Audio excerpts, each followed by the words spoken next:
Myers being a family business. How do you guys balance that? We have so much structure and systems, and not in a stifling way. I have very strong guidelines with when I'll schedule work and when I won't, so that I can be there when my kids are expecting me to be there. When you mentioned you started talking about permission, you prefaced that you said it has nothing to do with revenue, but I think we could argue in some way, shape, or form, everything we do has something to do with revenue. So how have you seen, what effects have you seen as far as giving that permission, like you talked about, on the overall success of the business?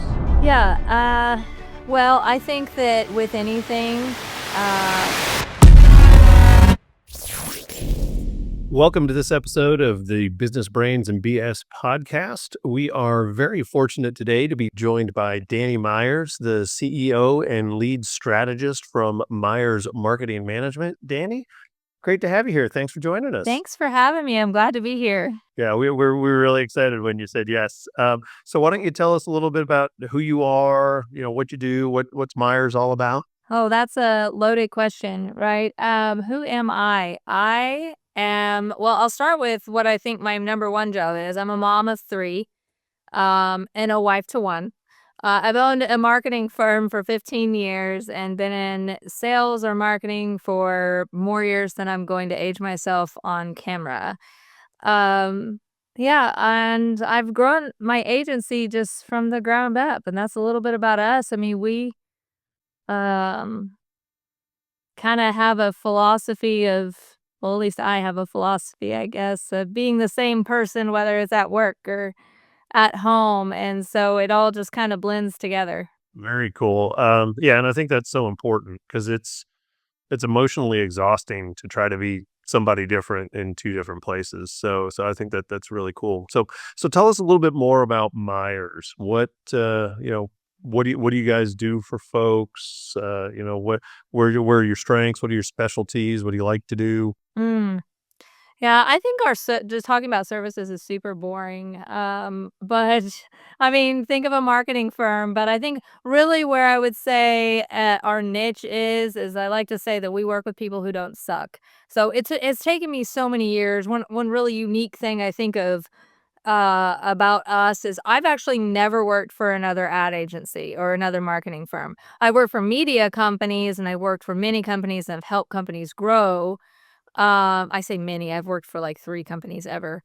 But in my time of owning an agency, obviously I've worked for many companies. So it's really something unique, I think, about us. And it took me many years to kind of get this understanding of, because our industry is very much, you need a niche. You need a niche. What's your niche?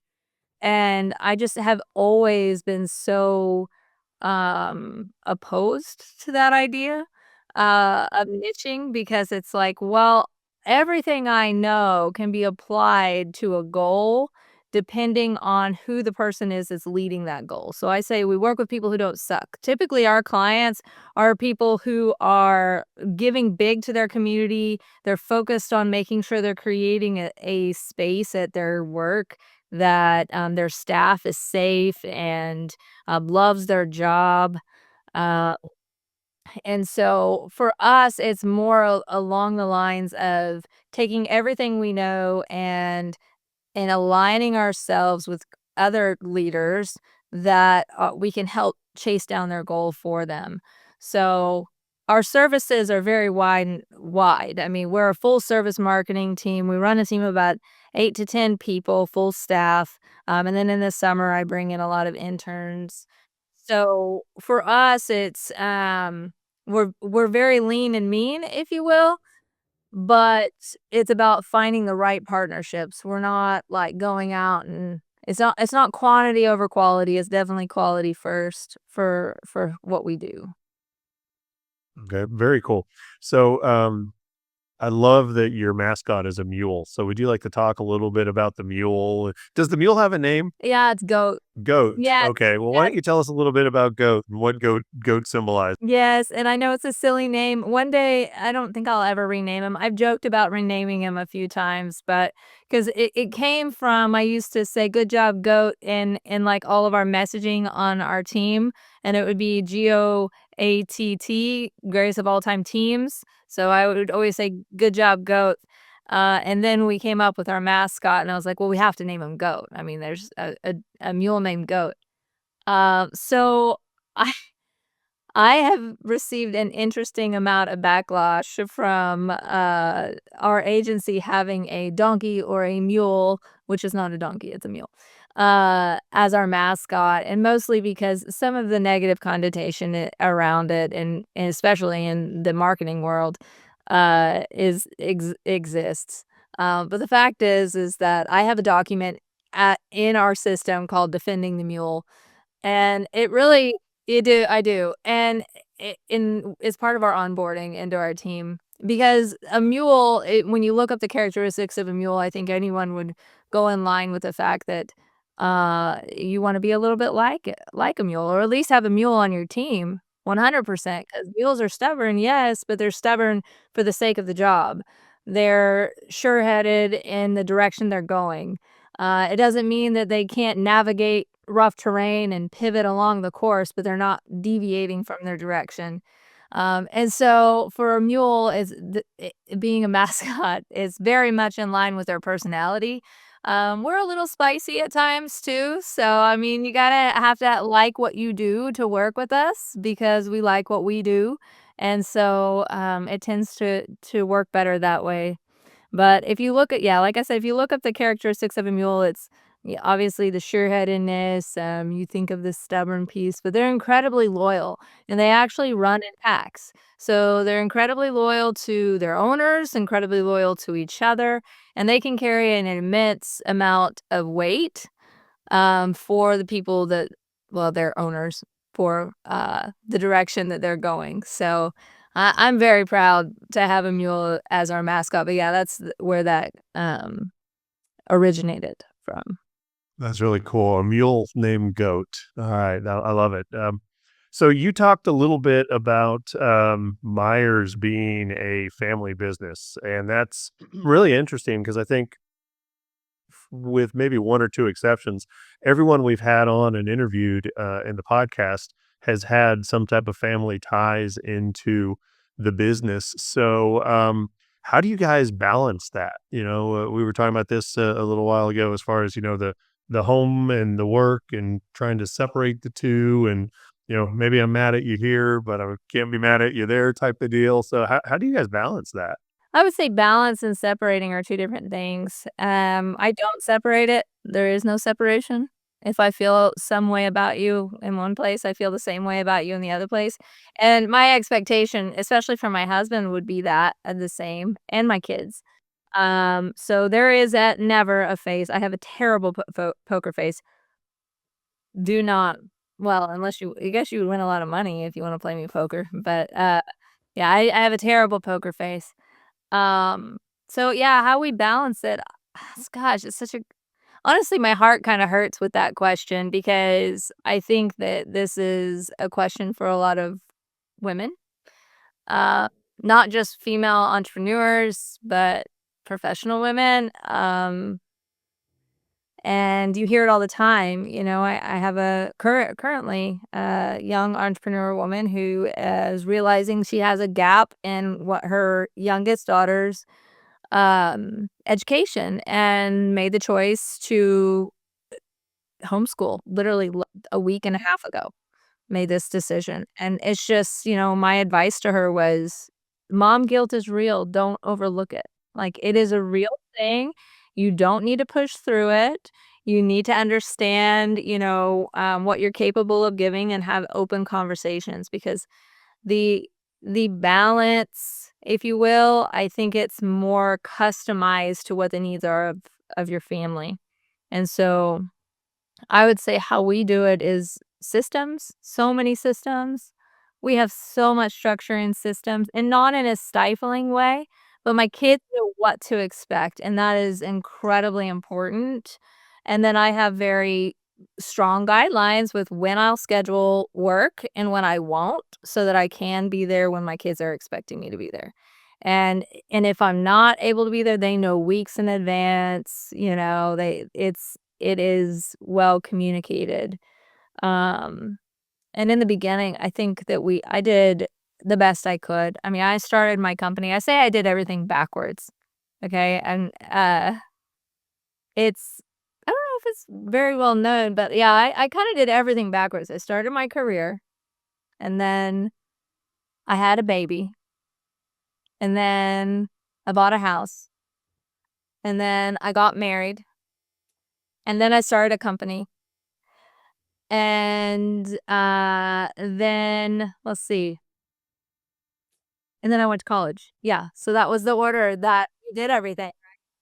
Well, my husband did everything the normal way, but I did everything backwards. I don't regret any of it, but I will say that it gave me an interesting perspective going in. When I started the company, my oldest, who's now a senior in high school, it's crazy, was 3 years old and in tow. She came with me everywhere I went. And before I started the company, she was that kid first dropped off at daycare, first picked up, and it just broke my heart. So I feel for those parents that are kinda going through that, trying to make a life, and it's tough, to see that with your kiddos. I mean, they're resilient, but it's tough. And so when I started the company, I made a rule, and I still have the rule, that if my kid cannot come to our meeting, we probably don't need to do business together. Now, I will say I rarely have a kiddo with me these days. Very rarely. And if I do, it's mostly um, to teach them something, right? One of my older kids. So, it's mostly in that light. At that time, though, it was a need. I was starting a company. I didn't have daycare money, you know? So, and I didn't necessarily have a support system around me to kind of launch a company. And so, yeah, that was my rule. It was like, "Okay, I have a behaved children. I'm gonna make sure that they're set up, and I'm communicating with them on expectations, and I have a reward for them after, but if they can't come, I'm probably not either." So, kind of a funny story to look back on. No, I love that. I love how you talked about making family the priority, right? Because I think so often as business owners, and even just my time in corporate America, it was so easy to get swept up in that life and let it suck so much out of me that when I got home, I didn't have enough left in the tank to be a fully present, spouse or husband, or spouse or husband. I guess that's the same thing, or father. So to hear you say you prioritize that, and that you guys are living that, I think that's really, really impressive. Thank you. Um, so let's talk a little bit more about the business here. What's your favorite part of the business? What do you absolutely love doing as a business owner? Man, I feel like you're asking my favorite color. That's tough. If I get to choose anything and it has nothing to do with revenue, if I got to choose anything, it would really be helping my team and helping my clients communicate where they're trying to go. Right? That really is, I think, an enlightening moment for everyone. And the word about 10 years ago in my business came to light of permission. And it was a realization on my end. It might have been 8 years ago, 8 to 10, about 10. Uh, it was a realization on my part that, because I was frustrated. I was like, internally, I wasn't frustrated at towards my team. I was like, "Man, I don't understand why these incredibly talented people aren't executing X, Y, and Z." Right? They'll bring it up to me in meetings after the fact. I'm like, "Well, why didn't you do it?" And they don't have an answer for me. And so there was this big realization of permission, and so I love giving permission. I give permission when I don't even have the permission to give. I give it to strangers. I'm like, "You can do anything, you can be anything, like, you absolutely have the capacity, you should do that."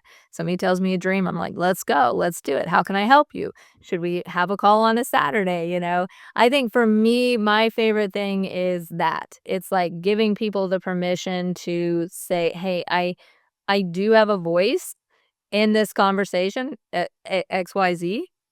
And then if I had to choose a second favorite color, I would say probably campaign structure. I love a creative message, so I'm gonna bring a lot of, I might bring a little BS to this podcast. I love it. That's why we named it that way. Uh, it is advertising, it is marketing, so I think creative messaging and understanding the people that might be seeing it and how they might be able to relate to it and have some fun. I like having a little bit of fun with that process. So, When you mentioned you started talking about permission, you preface that you said it has nothing to do with revenue, but I think we could argue in some way, shape, or form, everything we do has something to do with revenue. So how have you seen, like, what effects have you seen as far as like giving that permission, like you talked about, on the overall success of the business? yeah, well, I think that with anything, um anytime you think you're ready to give permission, you need to be ready when you give permission for it to be a boomerang and come back to you you now have a new SOP that you need to create. You now have new specifications or expectations that you need to outline. That's been consistently over and over the process, just some feedback, so nobody's surprised by that. Like Danny said, just to give them permission and they do it. There is a little bit of a boomerang that happens with that. But I would say that knowing what needs to be created and not guessing on the SOP or not guessing what you need to do next has probably been the biggest driver of revenue. When you have people in seats they understand their role and they understand what they have permission to do, I remove the bottleneck, right? Which is me. I always say hi, I'm in the meeting, I'm the biggest bottleneck. Um, let's remove me completely. Um, then I think people start getting on board and they get excited and they start not even failing forward, because when you give them permission in the right way and you say, "Hey, here's your guardrails. We're gonna do this for 3 months, and then after that, I'm letting you loose and, go make your way," right? Um, then I think it gets really exciting. At least that's what I've seen. That's Hopefully that that's answered your cool. question, Greg. Um, so let's jump back to pre-Myers days. You said you worked for somebody else. So what did you do in your ramp up to starting your own company? Just so you know, like, starting my own company never was a thing. Like, it was never a thing. We won't go that far back, but I found my voice, if you will. And this is crazy, selling timeshares in Ohio. Selling People buy timeshares in timeshares in Ohio? Yes, sir. You say people could sell ice to an Eskimo, but How can dare you you? sell timeshares in Ohio? Wow. Uh, That's impressive. So I think that's kind of where I found my voice. Obviously, there was so much just fumbling around, kind of learning that I never took myself to be a salesperson ever. Never. I'm the youngest of 4 girls, so I'm a nice um tag along for most of my life. I mean, when it's like that, you just kinda go with the flow and you support where you can, and so I never really positioned myself as, a leader, let alone a business owner, what have you. I'm the only business owner, other than ranchers or farmers in the history of both sides of my family. So, This was not a family trade passed down or anything like that. So to give you a little backstory into that, it looks like leapfrogging. So from timeshares, I sold cars for a weekend, and then I was just trying to figure it all out, you know? It's you just figure it out. I was very young. This is pre-kids. And again, remember I did everything backwards. So you got to remember my timeline. I was very young. Um, and I did that for I was like 2 weekends and I was like, "Oh, this is not for me." And so kind of leapfrogged around, ended up working for a dating company for a little while to get me to Oklahoma because at that time I was in Ohio to get me to Oklahoma. And then from there, I finally found a place that I really got to do everything I loved, which was working for a home designer in Oklahoma City. I loved it. I always wanted to be an architect. Always. Like, that's always what I wanted to be. I wanted to be an architect, and, um, my dad actually is who told me good, bad, or ugly on the advice. It's landed me here, so I'm gonna say it was pretty good. He told me, he said, "Hey, Danny, you're a little bit better at talking to people than you are at school." And I was like, "Ah." Okay, so maybe architecture isn't the direction I need to go. And so when I landed this position, I was director of sales and marketing for a home developer. We grew all over Oklahoma City. He had 2 builders that he worked with that were very small, only producing like 3 homes each a year. And in the about almost 2 years that I worked with him, we grew exponentially. It was a lot of fun. I had a blast, and I got 'em branded, it was a great time. Then I had my daughter, and that put me in a position of saying, "Okay, what's next?"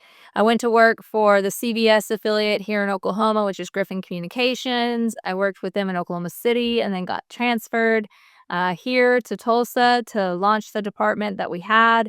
It's a lovely company, I still work with them to this day, obviously, in what I do. And from there, I learned that I'm just not a corporate gal. I'm not a corporate gal, and that's okay. I'm not. I worked to develop my position was to develop new products for the company that they had identified in their market research, which was really great. So back then, this was like 2008, 9, around there, 9, 10, somewhere around there. Worked for them for almost 4 years. And this was the, Groupon era.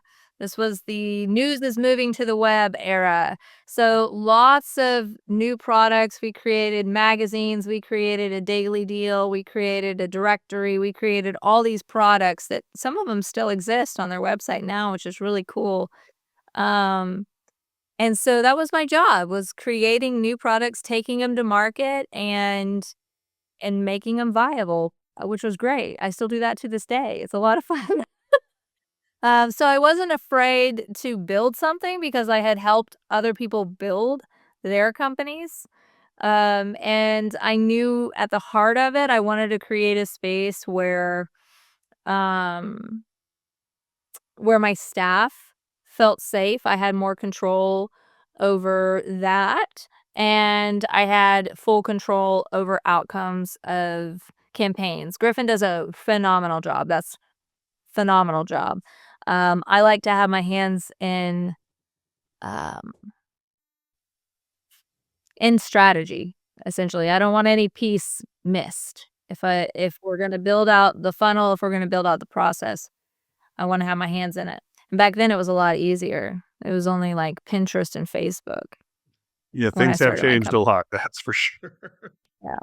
Yeah, yeah, and Google. So, You talked about building the company from the ground up, and then you also talked about, to use your words, doing things backwards and the complications that came with, like, I have to be able to bring my kid, to the meeting and things like that.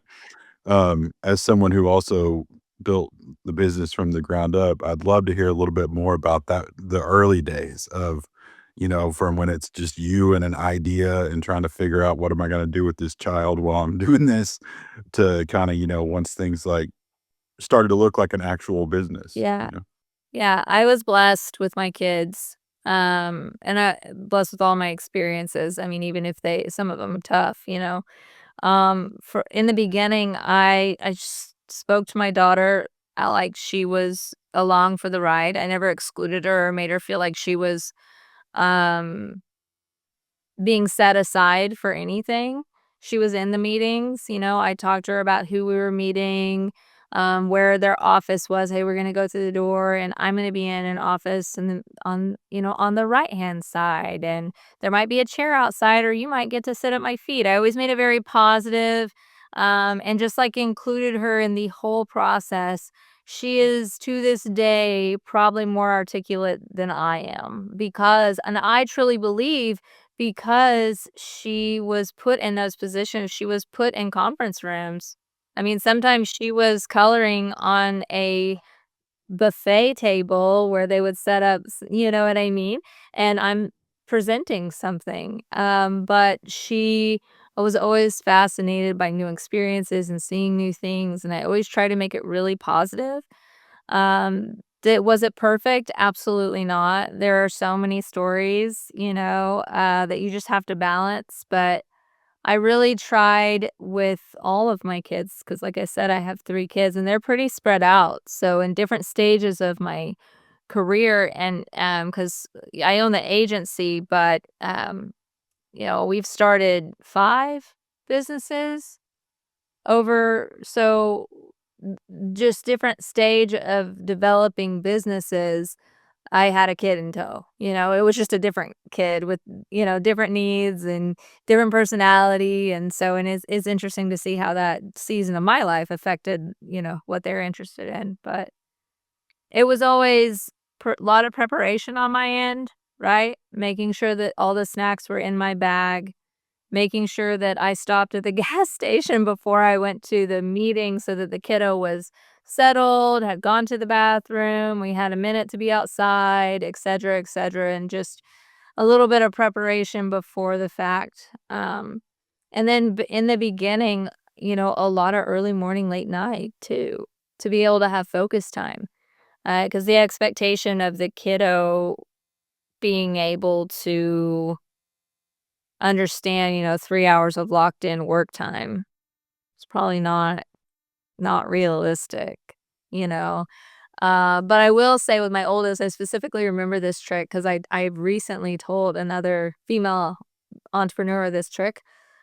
Um, I would always say and have, like, a little timer, whether it was on my phone, at one point we had a little crank timer, um I would always say, "Okay, we're gonna do 30 minutes of work, and then we're gonna do 30 minutes of outside," and I would set the timer so they could see it, and I'm also just a smidge ADHD, so that also helped me know, like, oh, 30 minutes is past, and I wouldn't either hyper focus for 3 hours and I would kinda have that timeline to finish some things up. And then we would every time though, I'd leave the cell phone inside and we'd go outside or whatever I said I was gonna do. So, the beginning was very much just trying to balance making sure my kid felt like a priority, while also creating something that would support the family. 'Cause when I left my career no, I didn't leave my career. When I left my job, um, I I was making I mean, I like I said, we're a little spicy, so we're go-getters. I mean, it's one of those things, and I think, and I do believe leadership comes from the top down, um, and so you'll see that with my team too. They go after it, whatever position they're in, and so that was the case with me. So when I left that job, I had a good income, and I went to 0. I went to nothing. I remember when I told my husband, I was like, "Hey, I think I'm gonna resign." He said, "What are you gonna do?" And I said, I'm gonna start my business." Keep in mind, we had been married 3 months. I said, "I think I'm gonna start my own business." And he was like, "Well, what are you gonna do for your business then?" "I'm not sure." Those my words. "I'm not sure, but I know I can grow a company, and I know I can treat people well, and I know that I can fulfill what I say." Like, I know that my name, because I built my name, I know my name's important enough that I'm not gonna let it fall, so I'm really confident in that. And he's like, "Okay, alright." And that was it. That was the end of the conversation. I resigned the next day.